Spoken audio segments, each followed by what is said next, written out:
you love the Dastardly decimal system and want more? Our Patreon is the best way to get that. Members will get access to show notes, official artwork, our new bonus episode series called Cleaning Up After Tea Time, and of course plenty of cat pics of Vega voice actors, Vash and Zid. This can all be found at patreon.com/Dastardly Decimal System.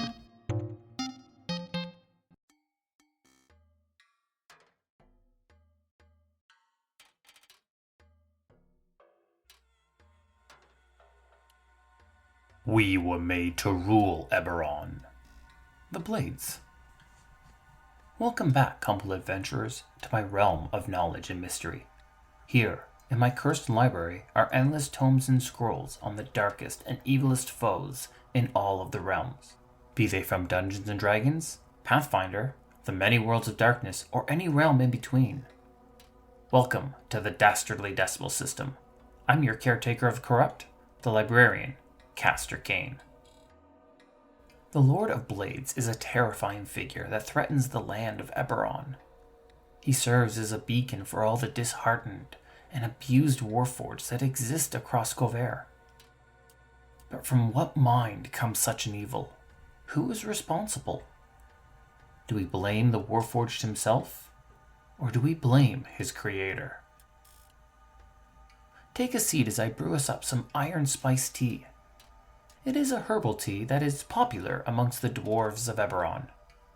Be careful though, it has a very unique aroma that is an acquired taste.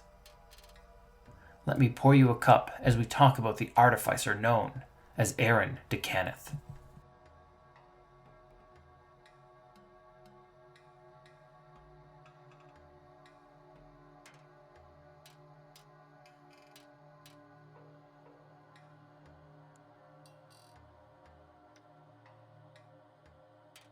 Before we look at the history of Aaren de Cannith, we have to first look at the history of the Warforged.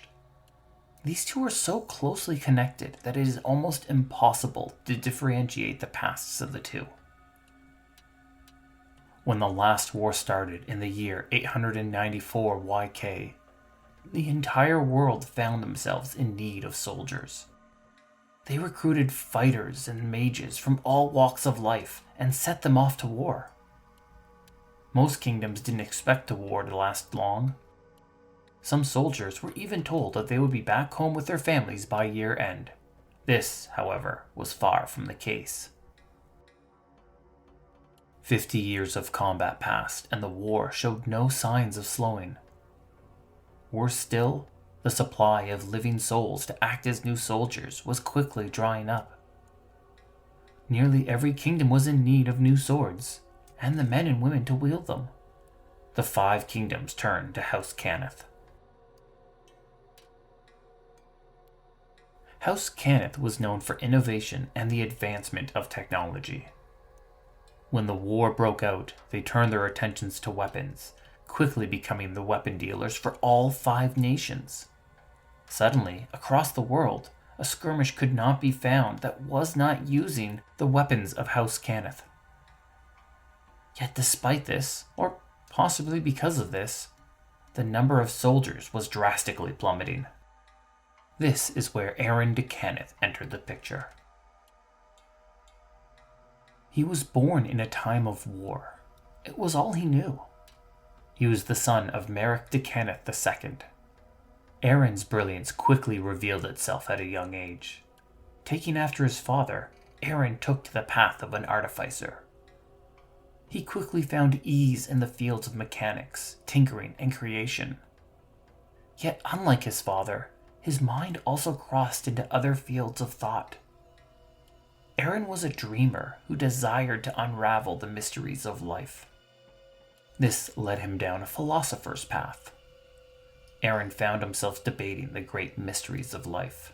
What was life?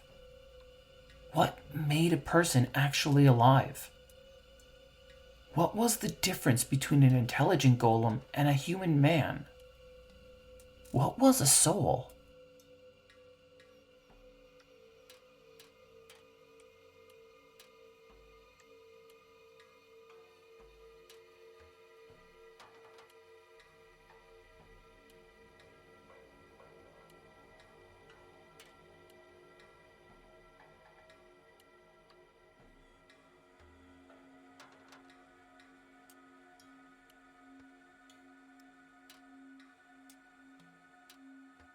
As Aaren grew older, he dedicated more time to his studies, while his father focused primarily on the creations of new weaponry.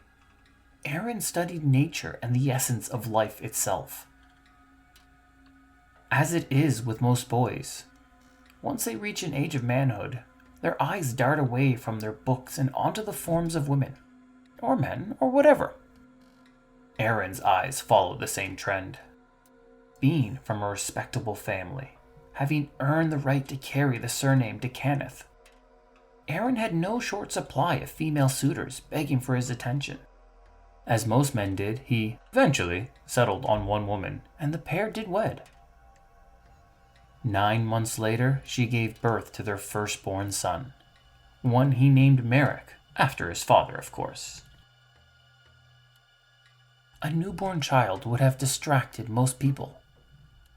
This is a new change in your living environment. Your home life has completely been altered, and these are new responsibilities that pulls your mind away from studies and work and other such tasks. Aaren, however, found his mind suddenly enthralled by the idea of creating life. The thought clung to his mind day after day until it grew into an obsession. As he stared down at the child that he created, with the help of his wife, he found his mind wondering how he could replicate this beyond the normal means. Could he breathe life into his artificial creations? Was it possible to install true consciousness into metal and stone? Could he manufacture a soul?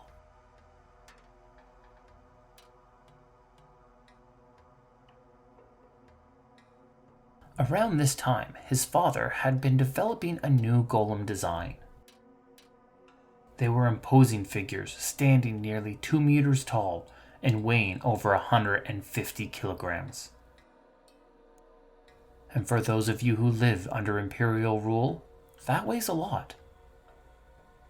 Merrick's looked at them as his new weapons, but Aaren saw something different in them. He took his father's creation and began to experiment with them. Aaren tried to incorporate organic material into their design, binding steel and stone together with a flexible material similar to the roots of live wood trees. These binding roots would be rapidly grown within the creation forge, reducing the cost of production. It was during these experimentations that something changed. Using a modified creation forge, Aaren created a new golem. It looked like those his father had made, but somehow they had sentience. They had independent, creative, and complex thoughts, and they even had emotional behavior. Unlike other golems, these new creations could even respond to healing magic. Aaren did not simply create a new form of golem. He had created a new species of life.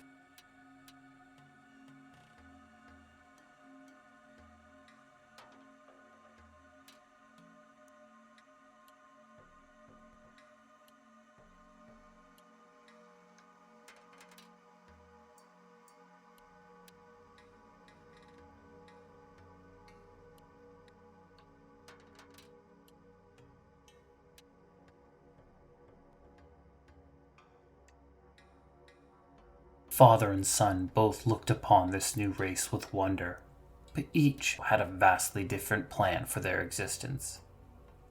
Aaren wanted to help his new race find its place in the world, but Merrick's wanted to use them for war. These were the tireless warriors that the world desperately needed. He modified his son's creations and constructed a new creation forge. From there, he began the mass production of a new race, born with the knowledge, expertise, and desire to fight in a war. He named this new race the Warforged. Soon the house was mass-producing platoons of armored constructs and selling them to each of the 5 kingdoms. It wasn't long before every army was filled with these mechanical killing machines. This made House Cannith the most powerful house of them all. Aaren, however, was disgusted by his father's actions. This was abuse and enslavement of his new race, of his children. The Warforged were intelligent people that had the ability and freedom to make their own choice in life, and suddenly, that freedom had been robbed from them. Aaren fought against his father. He struck out an attack, even attempted to destroy some of the creation forges. His attacks and rebellious activities escalated to such a height that House Cannith was left with no other choice but to disinherit Aaren from the family. In year 970 YK, Aaren was no longer a member of his family and simply vanished.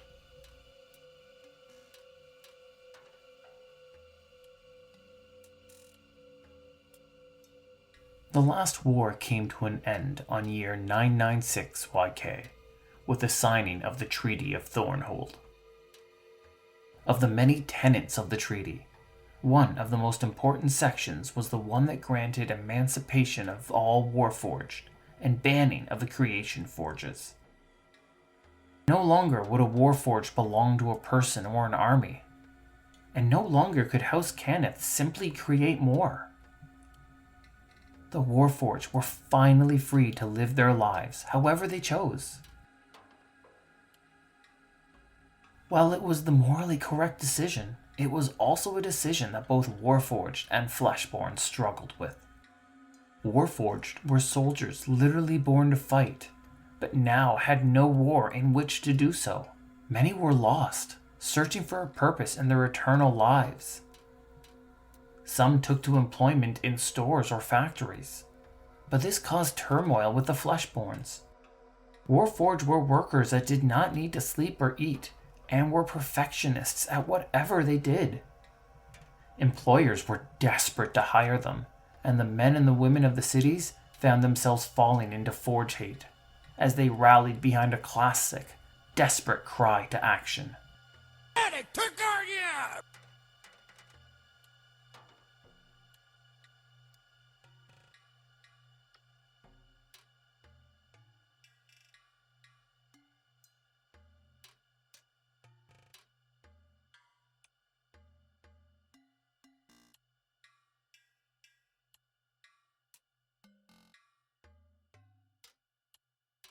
So what happened to Aaren de Cannith? Following his expulsion, Aaren vanished. In truth, his fate remains a mystery. Merrics, both the father and son version, have each called upon diviners and inquisitives in order to find Aaren, but none have proved successful. Some reports and rumors have said that Aaren has been seen traveling the world, acting as some sort of savior, as he works to help his Warforged adapt to their new lives. Other reports, however, and these are far more numerous, say that Aaren has gone mad. He has resorted to attacking House Cannith, dubbing himself the punishment for their inhumane crimes. There have even been reports that he has aligned himself with the Lord of Blades, aiding the cult leader in his attempt to create new Warforged and build weapons in which to strike with as they attack the Fleshborn and terrorize House Cannith.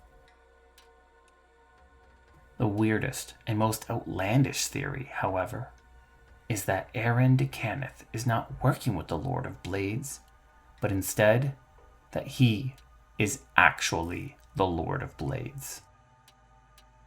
The story goes that Aaren has either built himself a suit of armor that makes him appear to be a Warforged, or somehow he has transferred his mind into the body of a Warforged. He now leads the Blades, an army of lost, disheartened, and violent Warforged, to strike back against the world that wronged him and his children. He believes that Warforged deserve vengeance, and he will seek it out personally. This theory is horrid, psychotic, and terrifyingly plausible.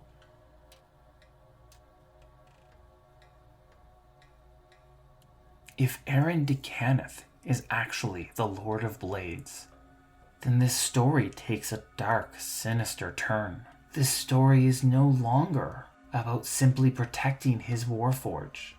The story is now about the lengths a parent will go to punish those who have hurt his children, even at the cost of his own sanity. A parent scorn is a truly, truly frightening thing.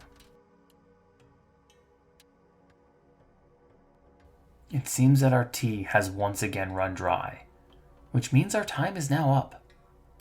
Join me again in my library for more stories and lore about the darkest villains from the darkest realms.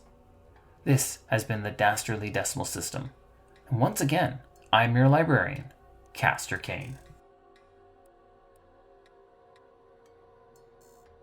The Dastardly Decimal System can be found on Twitter, Instagram, Facebook, and TikTok at DD System Podcast. That's Delta Delta System Podcast. Drop us a message and say hi. Vega always loves the attention. This podcast was produced by Midnight Reading Audio, a division of Midnight Reading Publishing. The voice of Castor Cain is Larry Gent. Hi. The voice of Vega the Cat was provided by my cats, Vash and Zid. Music was Who Weeps for the Creeps, Alfred Grupstra, from Pixabay.com, licensed under the Creative Commons. Sorry that I butchered that name. Thank you, and have a wonderful, wonderful evening. Vega, are you still hunting for Steamboat Willie?